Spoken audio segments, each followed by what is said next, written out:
सो hey guys, आज हम देखने वाले हैं क्लास 8 के सिविक्स के चैप्टर 1 जो कि है द इंडियन कॉन्स्टिट्यूशन के पार्ट 2 को। अगर आपने पार्ट 1 नहीं देखा है तो उसका जो लिंक आपको मैं डिस्क्रिप्शन में दे दूंगा, आप जाकर पहले उसे देख लें ताकि आपको इस चैप्टर में कोई कन्फ्यूजन ना रहे। तो हमने अभी तक देखा था कि कॉन्स्टिट्यूशन का मतलब संविधान होता है, या फिर मैं कहूँ जिसके अंदर सारे रूल्स और रेगुलेशन लिखे रहते हैं। साथ में हमने देखा था कि कॉन्स्टिट्यूशन को आपको कॉन्स्टिट्यूएंट असेंबली के मेंबर्स ने लिखा था और कॉन्स्टिट्यूशन के फ़ायदे को देखा था। तो अब जो है पार्ट 2 में हम लोग कॉन्स्टिट्यूशन के फ़ायदे को जो है और डिटेल में जानेंगे और साथ में जानेंगे कि आखिर कॉन्स्टिट्यूशन लिखने का जो आइडिया है वो शुरुआत में आया कहाँ से, मीन्स उसका ओरिजिन क्या है। तो यहाँ पर बताया हुआ है कि 20वीं सेंचुरी में इंडियन नेशनल मूवमेंट जो है वो एक्टिव हो गया। मतलब जितने भी इंडिया के लोग थे ना, वो लोग ब्रिटिश रूल से आज़ादी पाने के लिए स्ट्रगल करने लग गए। जिस वक्त ये लोग जो है फ्रीडम स्ट्रगल कर रहे थे, उस समय इनके दिमाग में एक ख्याल आ रहा था कि जब इनका देश आज़ाद हो जाएगा तो ये लोग जो है कौन कौन से नियम कानून बनाएंगे जिससे कि आने वाला जो भी रूलर हो वो इनके ऊपर अत्याचार ना कर सके और इनको फ्रीडम भी मिले। क्योंकि जो ब्रिटिश रूल था ना, उसमें इन लोग के ऊपर दबाव बनाया जाता था कि कोई भी नियम का पालन करने के लिए इनको आज़ादी नहीं था। इसलिए जो है ये लोग बाद में सोचना शुरू किए और इन्होंने डिसाइड किया कि ये जो है इंडिया को एक डेमोक्रेसी बनाएंगे। मतलब जो भी आने वाला रूलर है ना, उसको ये लोग खुद चुनेंगे, मीन्स वोट के द्वारा। बाद में जो है इन्होंने ये भी सोचा कि ऐसे नियम कानून बनाएंगे जिससे कि वो जो रूलर है वो अपने ताकत का गलत इस्तेमाल ना कर सके और साथ में इन लोगों को फ्रीडम मिल सके, इक्वलिटी मिल सके। फिर बाद में क्या हुआ, इन्होंने ये सोचना शुरू किया, प्रोसेस शुरू किया कि डेमोक्रेटिक जो गवर्नमेंट है ये कैसे बनाएंगे और रूल्स और रेगुलेशन को किस तरह से लिखेंगे, कौन कौन से चेंजेस लाएंगे, क्या क्या मतलब रूल्स और रेगुलेशन में ऐड करेंगे। तो ये जो रूल्स और रेगुलेशन लिखने का जो बात है, इसी को हम लोग कॉन्स्टिट्यूशन कहते हैं, क्योंकि कॉन्स्टिट्यूशन में क्या है, तो सारे रूल्स और रेगुलेशन है। तो इस तरह से ये था एक ओरिजिन कि किस तरह से इन्होंने रूल्स और रेगुलेशन को लिखना चाहा, जिससे अभी हम लोग कॉन्स्टिट्यूशन कहते हैं। सो कॉन्स्टिट्यूशन लिखने के बारे में तो इन्होंने सोच लिया, बट उसको लिखने के लिए लोग भी तो चाहिए थे। तो यहाँ पर जो है 1946 में कॉन्स्टिट्यूएंट असेंबली बनाया गया, जिसमें लगभग 300 लोग उसके मेंबर थे। और ये जो 300 लोग थे, ये लोग 3 साल तक एक दूसरे से जो है कुछ कुछ वक्त और मिलते थे और कॉन्स्टिट्यूशन लिखते थे। लेकिन कॉन्स्टिट्यूशन लिखना इतना भी आसान नहीं था, क्योंकि इंडिया में जो है बहुत सारे अलग जो है कम्युनिटीज़ के लोग हैं जो कि अलग अलग लैंग्वेज बोलते हैं, साथ में उनका अलग धर्म है। तो इस वजह से इन लोग को ऐसा नियम कानून बनाना था जिससे कि सारे कम्युनिटीज़ वाले लोग हैं वो सब संतुष्ट हो जाएं, मतलब किसी को भी कोई आपत्ति ना हो ना। दूसरा क्या था कि उस समय बहुत उलझन चल रहा था। उस समय इंडिया पाकिस्तान जो है वो अलग होने वाला था। साथ में कुछ प्रिंसली स्टेट में जहाँ पर प्रिंस ये सब राज करते थे, उनका समझ नहीं आ पाया था कि वहाँ पर कौन सा नियम बनाया जाए। वो लोग खुद कंफ्यूज थे अपने फ्यूचर को लेकर। इवन जो इसके बाद इतना गरीबी छाई हुई थी, मतलब सोशल और इकोनॉमिक प्रॉब्लम था लोगों के बीच में, तो इन सब चीज़ को देख के नियम बनाया था जिससे कि सारी चीज़ जो है सॉर्ट आउट हो जाए। तो ये सारी चीज़ को ध्यान में रखते हुए एक जो है फाइनल डॉक्यूमेंट बनाया गया, मीन्स 3 साल लगे इसको बनाने में। और उसमें जो है ये सारे नियम बनाए थे जिससे कि जो भी सोशल और इकोनॉमिक प्रॉब्लम है वो हट जाए। साथ में जो आपका रूलर होगा उसको आप लोग खुद जो है वोट देकर चुने। इस तरह और भी कुछ नियम बनाए ना। इसके आगे आपको 2 फोटो दिया गया है, ठीक है। जो फर्स्ट फोटो है उसमें दिखाया गया है जितनी भी कंस्टिट्यूएंट असेंबली के मेंबर्स जो थे वो सब एक जगह हैं, जो कि है एक दूसरे से बातें कर रहे हैं, डिस्कशन कर रहे हैं कि अगर वो लोग इस नियम को लगाएंगे तो फ्यूचर में क्या इम्पैक्ट पड़ सकता है, ऐसे ऐसे, ठीक है। यहाँ पर जो है आपको सरदार वल्लभ भाई पटेल भी देखने को मिल जाएंगे, जो कि एक बहुत ही प्रसिद्ध मेंबर थे कंस्टिट्यूएंट असेंबली के। तो फर्स्ट फोटो में सिर्फ इतना ही था। सेकेंड फोटो में आप देख रहे हो वो है बाबा साहब डॉक्टर अंबेडकर। इनको जो है फादर ऑफ इंडियन कॉन्स्टिट्यूशन भी कहा जाता है। ये जो है कॉन्स्टिट्यूएंट असेंबली के मेंबर थे और इनका ये मानना था कि जितना भी ये सेक्टर हो, लाइक गवर्नमेंट हो या फिर सिविल सर्विस हो, वहाँ पर हिंदू कास्ट के ऑफिसर जाता है। और इस वजह से ये ऐसा सोचते थे कि जितने भी लॉ हैं वो सब आपके हिंदू के हाथों में हो गया। तो कहीं इस वजह से शेड्यूल कास्ट वाले लोग जो है उनके अंदर डर का भावना ना आ जाए। तो इन्होंने क्या किया, सोचा कि शेड्यूल कास्ट वाले के लिए कुछ ऐसा नियम लगा दे जिसे हम लोग जैसे अभी आरक्षण बोलते हैं, ठीक है। जिस वजह से वो लोग भी जो है आपका गवर्नमेंट या फिर सिविल सर्विस में उनका सीट फिक्स हो जाए कि वो लोग भी वहाँ पर जो है अपना भागीदारी कर सकें और इस तरह से उनके हाथों में भी कुछ लॉ या फिर ये सब आ सके। तो आप समझ सकते हो कि किस तरह से मतलब इन्होंने जो है शेड्यूल कास्ट वाले लोग हैं उनके लिए ऐसा आरक्षण बनाया। सो ये तो यहीं तक था। अब आते हैं कुछ कॉन्स्टिट्यूशन के की फीचर्स पे। तो पहला नंबर पे आता है फेडरलिज्म। तो यहाँ पर मैं कहूँ कि अगर इंडिया में सिर्फ एक गवर्नमेंट हो जो कि सेंट्रल गवर्नमेंट हो या फिर उसको फेडरल गवर्नमेंट भी कहा जाता है, तो क्या वो एक गवर्नमेंट दिल्ली में अगर रहता है तो वो क्या हर कोने पे इंडिया की नज़र रख पाएगा? तो ऐसा बात है नहीं। ठीक है। तो इस वजह से जो है आपका सेंट्रल गवर्नमेंट हो गया, उसके बाद स्टेट गवर्नमेंट और लोकल गवर्नमेंट बनाया गया। सेंट्रल गवर्नमेंट क्या है, तो वो पूरा एक कंट्री के स्तर पर देखता है, वो नियम बनाता है। स्टेट गवर्नमेंट जो है वो अपने स्टेट को देखता है, लाइक इंडिया में जितने भी स्टेट है उसके स्टेट गवर्नमेंट होता है, तो वो देखता है कि वहाँ पर जो लॉ की जरूरत है वो बनाता है। और लोकल गवर्नमेंट जैसे कि स्टेट के अंदर सिटी हो गया आपका, फिर उसके अंदर आपका विलेज हो गया, जैसे विलेज में पंचायत होता है, तो वो सब क्या है, तो वो लोग उस आधार पर जो है अपना काम करते हैं। तो यहाँ पर देखिए, ये जो स्टेट और लोकल गवर्नमेंट बना, तो इनको भी कुछ पावर चाहिए ताकि ये भी अपना रूल्स रेगुलेशन बना सके। तो इस वजह से जो कॉन्स्टिट्यूशन है उसमें भी इनको भी पावर दिया गया है। ऐसा नहीं कि अनलिमिटेड पावर, बल्कि सिर्फ उतना पावर जितना इनको ज़रूरत है।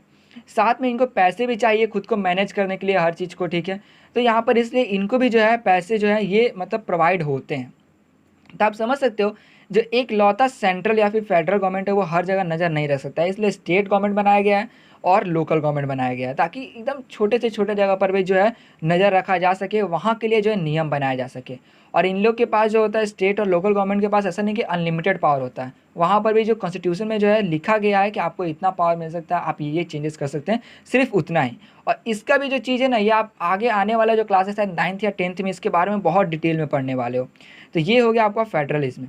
ना इसके आगे हम लोग आते हैं, तो जो पार्लियामेंट्री फॉर्म ऑफ गवर्नमेंट जो है, इसमें ईजी में ये समझिए कि यहाँ पर सबको अधिकार है, जो भी अगर रिप्रेजेंटेटिव खड़ा है उसको वोट दे देने का, मीन्स उसके मन चाहे अगर वो जिसको भी चाहे वोट देने का। तो यहाँ पर देखिए, जो श्री A.K. अय्यर थे, ठीक है, उन्होंने कहा कि ये जो अडल्ट सफरेज है, मीन्स राइट टू वोट, जैसे कि जो भी 18 या 18 से ऊपर के हो जाते हैं उनको वोट देने का राइट है, ये डेमोक्रेटिक गवर्नमेंट का सबसे बड़ा सक्सेस है।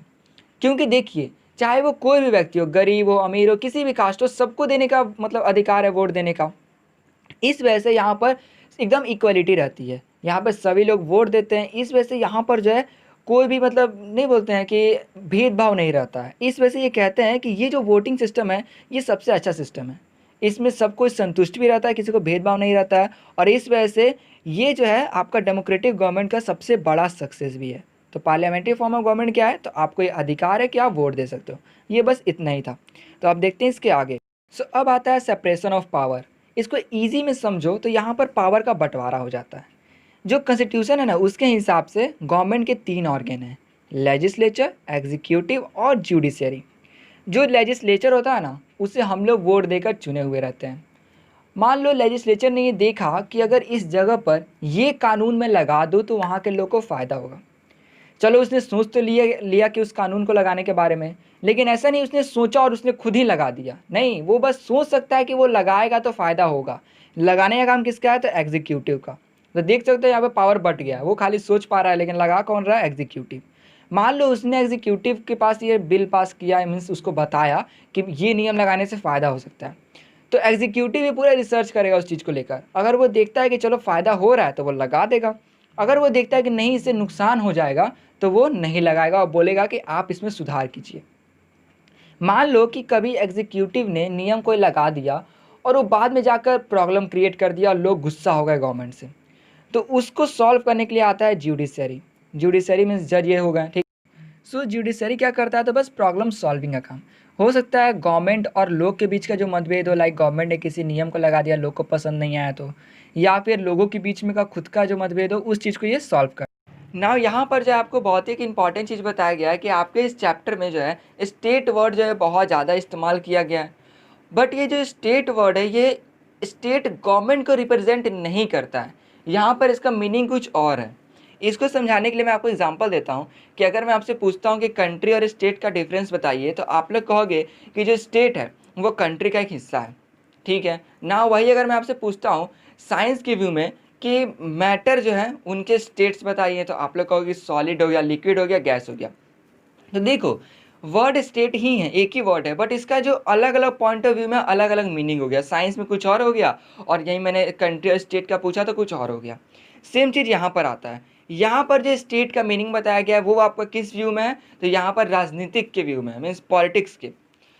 तो यहाँ पर स्टेट क्या बताता है, एकदम ध्यान से सुनना। यहाँ पर स्टेट बताता है किसी जगह का, लाइक इंडिया हो गया, नेपाल हो गया, कोई भी जगह हो, वहाँ पर किस तरह का राजनीतिक संस्था है, मीन्स वहाँ का जो गवर्नमेंट है उसमें पॉलिटिक्स किस टाइप का है। सिंपल मैं बताऊँ तो इंडिया में अगर आप देखोगे तो इंडिया में क्या है, तो यहाँ पर आपका डेमोक्रेटिक है। लेकिन भाई अगर नेपाल की बात करूँ 1990 की पहले की, तो वहाँ पर क्या था, मोनार्की था।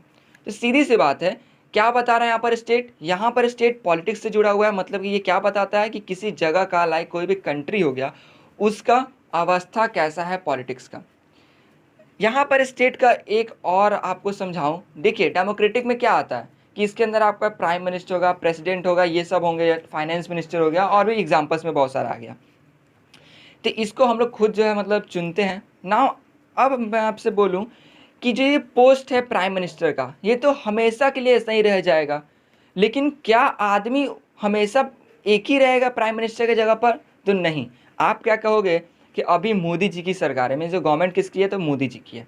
हो सकता है कि 5 साल बाद किसी और आदमी आ जाए वहाँ पर, मीन्स सरकार किसी और आदमी का हो जाए और प्राइम मिनिस्टर कोई और बन जाए। इस तरह फिर हो सकता है उस 5 साल बाद जो हो सकता है कि कोई और प्राइम मिनिस्टर बन जाए। तो देखिए यहाँ पर इंसान जो है ये चेंज हो रहा है, मीन्स जो गवर्नमेंट है ये हर 5 साल पर चेंज हो रहा है, यहाँ पर लोग बदल रहे हैं। बट जो ये पोस्ट है, मीन्स ये प्राइम मिनिस्टर का पोस्ट है, या फिर जो राजनीतिक, जो पॉलिटिक्स का पूरा एक इंफ्रास्ट्रक्चर है कि एक प्राइम मिनिस्टर होंगे ही होंगे, एक आपके प्रेसिडेंट होंगे ही होंगे, एक आपके फाइनेंस मिनिस्टर होंगे ही होंगे, वो आपका चेंज हो रहा है क्या? तो नहीं, वो आपका बिल्कुल चेंज नहीं हो रहा है। तो बस इतना ही बताना चाह रहा होगा। स्टेट क्या है, तो ये बस आपका बताता है एक इंफ्रास्ट्रक्चर पॉलिटिक्स का, कि वहाँ पर पॉलिटिकल जो है इंस्टीट्यूशन किस टाइप का है। मीन्स क्या हो गया, तो इंफ्रास्ट्रक्चर पॉलिटिकल या फिर पॉलिटिकल इंस्टीट्यूशन का बताता है। तो इसमें आपका हो गया कि प्राइम मिनिस्टर का एक पोस्ट होना, प्रेसिडेंट का ऐसा का पोस्ट होना। लेकिन वही हो सकता है कि जो गवर्नमेंट क्या होता है, तो ये चेंज होता रह सकता है, मीन्स ये अनफिक्स्ड है। बट जो स्टेट है ये फिक्स्ड होता है। तो यहाँ पर आप समझ सकते हो अवस्था बताया जा रहा है किस चीज़ का, तो पॉलिटिकल आपका इंस्टीट्यूशन का। तो ये आपको समझ में आ गया। चलते हैं अब आगे वाले टॉपिक पे। सो आपको यहाँ तक क्लियर हो गया होगा ना। हम लोग अब आते हैं फंडामेंटल राइट्स के टॉपिक पे। तो यहाँ पे फंडामेंटल मतलब होता है बेसिक, मीन्स ऐसे अधिकार जो सबको दिए गए हैं, सारे लोगों के पास हैं। जब लिखा जा रहा था ना कॉन्स्टिट्यूशन, तो वहाँ पर लोगों के अंदर से एक इनर वॉइस, मतलब अंदर से एक फीलिंग आ रहा था कि हमें कुछ ऐसे भी अधिकार मतलब देने चाहिए लोगों को जो कि उनके लिए ज़रूरी हो। तो इसलिए यहाँ पर कुछ उनको अधिकार दिया गया है। जैसे कि पहला क्या है, right to equality. Right to equality का मतलब हो गया कि सारे लोग जो है मतलब सारे एक समान है, मतलब कोई छोटा बड़ा नहीं। यहाँ पर कहने का मतलब हुआ कि अगर कोई दूसरा लैंग्वेज बोलता है तो ऐसा नहीं कि हम लोग उसको बोले कि नहीं ये तो दूसरा लैंग्वेज बोलता है और उसके साथ मतलब मिसबिहेव करें या फिर उसको नीचा दिखाएं। इसलिए यहाँ पर क्या है, राइट टू इक्वलिटी मतलब क्या, सभी एक समान है। राइट टू फ्रीडम, फ्रीडम मतलब कि अगर आप कुछ काम करना चाहते हैं, लाइक आपको जॉब करने का मन कर रहा है, फिर आप बिजनेस करना चाह रहे हो या फिर कोई अदर काम जो हो गया, ठीक है, तो आप जो है फ्री है उस काम को करने के लिए ना। उसके बाद क्या है, राइट अगेंस्ट एक्सप्लॉयटेशन। अगर कहीं गलत हो रहा है, जैसे कि कहीं छोटे बच्चे से मजदूरी कराई जा रही है, बहुत छोटा बच्चा है, ठीक है, या फिर कोई और चीज़ जो है जो कि गलत हो रहा है सोसाइटी में, तो आप जो है उसके प्रति आवाज़ उठा सकते हैं कि उसके साथ गलत हो रहा है या फिर ये व्यक्ति गलत कर रहा है, या फिर अगर गवर्नमेंट भी अगर कहीं गलत करती है तो आप उसके प्रति भी आवाज़ उठा सकते हैं ना। इसके बाद है right to freedom of religion. Means government के अनुसार जो है आप फ्री हो अगर आप दूसरा रिलीजन अपनाना चाहते हो तो ना। इसके बाद क्या है, कल्चर एंड एजुकेशनल राइट्स। मान लेते हैं किसी जगह पर हिंदू लोग 90% हैं और वहीं पर 10% कुछ बंगाली लोग भी हैं। तो अगर वो 10% लोग चाहते हैं कि उनके लिए उनका लैंग्वेज का स्कूल हो इस टाइप से, तो वो लोग क्या कर सकते हैं कि स्कूल बनवा सकते हैं, उनको कोई रोकेगा नहीं। क्योंकि यहाँ पर जो है आपको एजुकेशनल और कल्चर राइट मिल रहा है कि अगर आप किसी भी कल्चर से हो और अगर आप एजुकेशन के लिए किसी के लिए भी स्कूल बनवाना चाहते हो तो आप जो है बनवा सकते हो बेझिझक। तो ये हो गया कि चलो एजुकेशन कल्चर राइट। इसके बाद आता है राइट टू कॉन्स्टिट्यूशनल रेमेडीज़।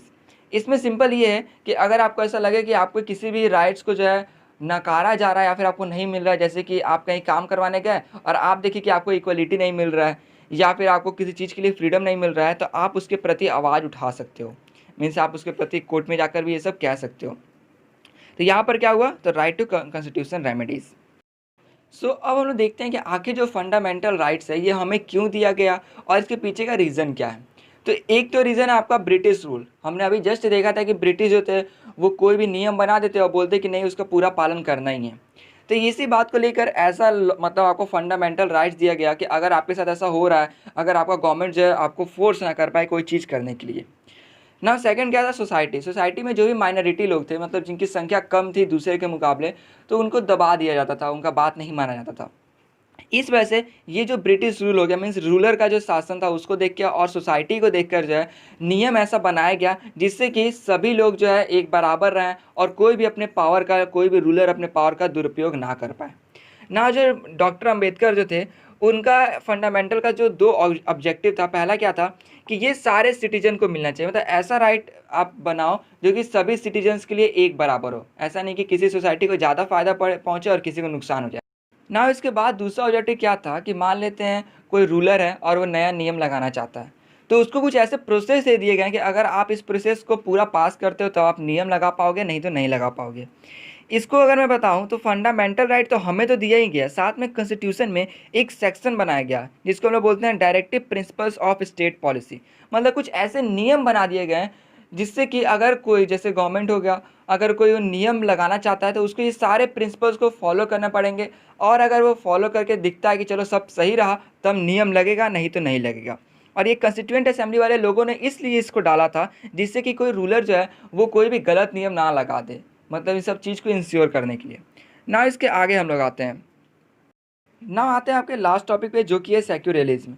इसमें लिखा हुआ है अ सेक्युलर स्टेट। देखिए यहाँ पर स्टेट वर्ड आया तो इसका मतलब राज्य से नहीं है, यहाँ पर जो स्टेट का मतलब है वो है कि किसी जगह का, वहाँ का जो राजनीतिक संस्था के बारे में बात किया जा रहा है। जैसे कि हम लोग अभी बात किए थे स्टेट के बारे में कि इंडिया में कौन सा राजनीतिक संस्था है, तो इसके अंदर डेमोक्रेटिक जो गवर्नमेंट हो गए, इसमें प्राइम मिनिस्टर, प्रेसिडेंट, ये सब होते हैं। तो यहाँ पर बताया हुआ है कि किसी भी जो जगह का स्टेट, मतलब कि वहाँ का जो राजनीतिक संस्था होता है वो किसी भी, आपका रिलीजन हो गया, मीन्स जो धर्म हो गया, उसको प्रमोट नहीं करता है। मतलब इसके सामने सभी लोग बराबर हैं। जैसे राजनीतिक संस्था में सभी चीज़ आ जाते हैं जो भी राजनीतिक से जुड़े हुए हैं, तो इसलिए राजनीतिक में चाहे कुछ भी हो, वहाँ पर किसी भी आप धर्म को प्रमोट नहीं करते हैं और सभी आपके लिए इक्वल होते हैं। तो ये हो गया आपका सेक्युलरिज्म के बारे में, ठीक है ना। इसके आगे क्या बताया हुआ, अभी हमने देखा था कि कॉन्स्टिट्यूशन जो है, किसी देश का कॉन्स्टिट्यूशन से भी हमें पता चल जाता है कि वहाँ पर गवर्नमेंट कैसा है। जैसे हमने नेपाल में देखा था पहले कि 1990 में नेपाल जो था वहाँ पर मोनार्की का भी जो पावर है वो रहने दिया गया था, मतलब जो किंग था उसका ये पावर रहने दिया गया था। लेकिन वही इंडिया में क्या था कि इंडिया में उस समय किंग का पावर बिल्कुल नहीं था, मीन्स कोई भी ब्रिटिश इस सब का पावर नहीं था।